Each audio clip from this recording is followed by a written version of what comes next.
one of the things it sounds like you're doing with your business is helping people lean into these high value in a short amount of time type of propositions because that's where you reduce the stress. I think that's part of it. Mm-hmm. And that's a good point.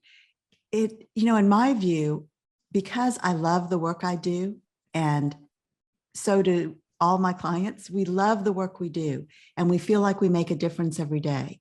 Mm-hmm. Because of that, I don't worry about the time. It doesn't Mm-hmm. matter to me whether I spend an hour or 3 hours on something. I work very efficiently, but what does matter a lot to me is that I'm compensated for the value that I'm bringing to the client. Mm-hmm. And there's so much fear underneath pricing.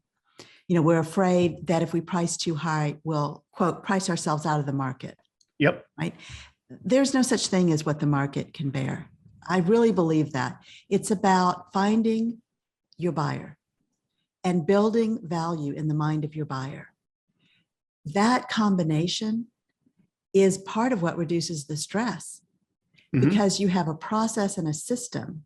And so that's what I teach. I teach how to build a structure around your pricing, how to raise prices if needed, and how to talk about that. That's the hardest thing, is just to be confident and understand that there really is a rationale behind your pricing. And then I have a sales method that works very well for women that feels more like matchmaking. And I teach that to my clients. So the combination of those two things, the pricing structure and that selling method, make it so much easier, not only to find and help your ideal buyer understand what's going on and how you can help them, but also because you feel so much more confident when you're sharing your information. And you know that you're not just making up, you're not guessing at a price or Mm-hmm. guessing at the number of hours it will take you. And I will tell you, we guess wrong. We Yeah. 100% of the time we Almost, guess wrong. almost always. Anyone that's ever done project management type of stuff know that our estimates, or even just look at how government contracts work, right?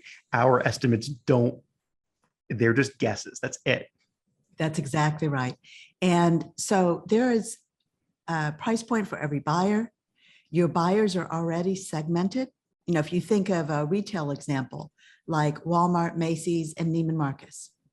So in that situation, when you walk into the store, you know the quality and the prices that you should expect going into a Walmart versus a Macy's.